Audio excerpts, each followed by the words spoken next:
Si usted quiere saber qué es la historia, cuáles son los matices, o sea, los vínculos que tiene la historia con la sociología, con la antropología, pero también qué significa la historia de larga duración,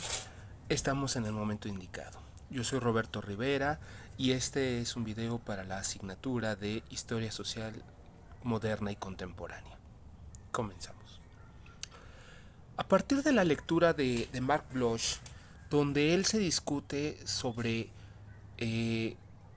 si la historia es un arte, si es una ciencia, Mark Bloch termina cayendo, o más bien termina enfatizando que la historia es propia de las personas de que lo viven. Más allá de que caigamos en el cliché de que no conozcamos la historia para no repetir los hechos pasados, para no repetir los mismos errores, más bien el punto sería el pueblo que no conoce su historia no sabe de dónde viene y mucho menos hacia dónde va.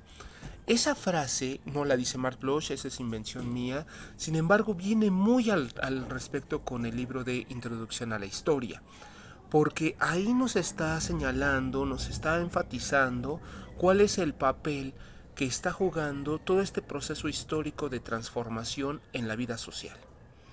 De ahí después vamos a ver hay un fuerte vínculo porque se está discutiendo cómo se está introduciendo el concepto de la historia a las ciencias sociales, a las ciencias duras, cómo se hace historia, la filosofía de la historia desde Voltaire, desde Kant, pero también cómo es necesario hacer una serie de investigaciones de historia, de la física, orígenes de la química, orígenes de la física, orígenes de la sociología, etcétera, ¿no? O sea, se utilice o no se recurra al concepto a la historia concatenada, siempre vamos a buscar los orígenes. En ese tenor de ideas aparece el aporte de Peter Brook en Historia y Teoría Social, donde hace una fuerte crítica sobre los vínculos que va a tener la historia con la sociología, en el sentido en que muchos de los historiadores decían que que no era como tan pertinente hacer ese brinco, ese esbozo, a razón de que la sociología se veía como una pseudociencia, o sea, una ciencia dependiente de. Detalle importante e interesante porque este Burke le enfatiza mucho el papel a la antropología y a los estudios etnográficos. No deja de mencionar a los trabajos de Fraser, de Rap Linton, de Evans Pritchard, de Radley Brown, donde estamos hablando de la antropología colonialista, la cual se va a dedicar a la recuperación de los procesos históricos, de la conformación del Estado-Nación, los orígenes del Estado-Nación, para tratarlo de ver en tiempos contemporáneos a ellos. Estamos pensando en los años, el primer cuarto, quizá un poco primer cuarto del siglo XX, 1930, 1925, 1930, ¿no? El primer cuarto. Entonces estamos en una época donde está la Inglaterra colonialista en su máximo esplendor, donde se están mandando los grupos de antropólogos, los grupos de investigadores con la intención de conocer cómo las sociedades arcaicas se transforman y se vuelven poco a poco hacia primer mundo, o lo que después va a ser la noción de primer mundo. En ese tenor de ideas,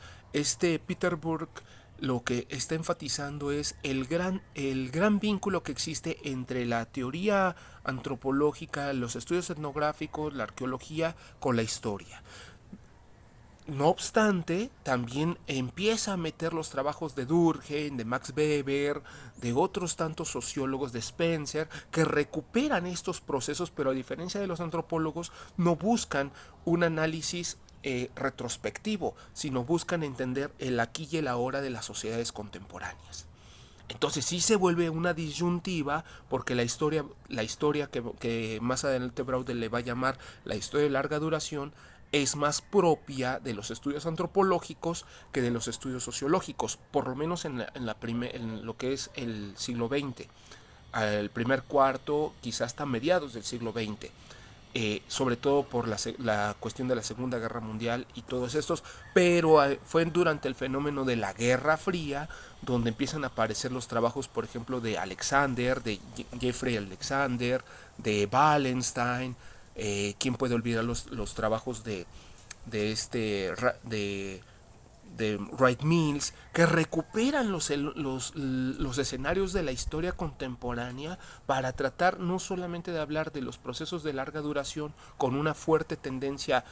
o más bien como una herencia marxista, donde vienen esos procesos de cambio, esos procesos de continuos, donde empiezan a intervenir los procesos económicos, los políticos, los sociales, para comprender la sociedad contemporánea. En ese tenor de ideas aparece en el trabajo de Braudel, de Fernand Braudel, que se llama La historia de las ciencias sociales, en donde va a matizar sobre algunas tipologías de la historia. O sea, primero define qué es una historia de larga duración y va a ser aquellos procesos que van a estar llenos de acontecimientos o diversos episodios concretos, hechos congelados en términos de otros estudiosos, pero con la intención de volverlos concatenados a partir de la teoría estructuralista de la antropología, donde esa concatenación que viene también como un tanto vinculada con la teoría marxista, que la postura marxista no era tan reconocida por los historiadores, pero ahora se quiere ver la noción de estructura desde la óptica económica, política, social, cultural y tradicional, vista como un sistema que integra todo, donde el tiempo va a quedar relativamente congelado, relativamente pautado en relación a los episodios concretos que han pasado. Entonces, bajo ese esquema, las nuevas investigaciones tendrían que recuperar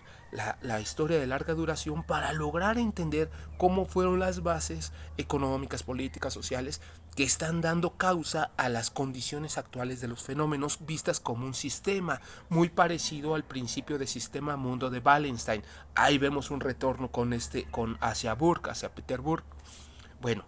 retomando a Braudel, el concepto de historia de larga duración tiene todas esas características, pero también habla de la postura de la nueva historia económico-social, que se va a dedicar a nada más ver la historia como ciclos, sobre todo como ciclos económicos, sobre todo por la parte económica. Por eso ahí hay una fuerte crítica, porque dice, la historia no tiende a ser cíclica, sino más bien hay que conocer todas estas partes, todas estas concatenaciones sistémicas para poder ver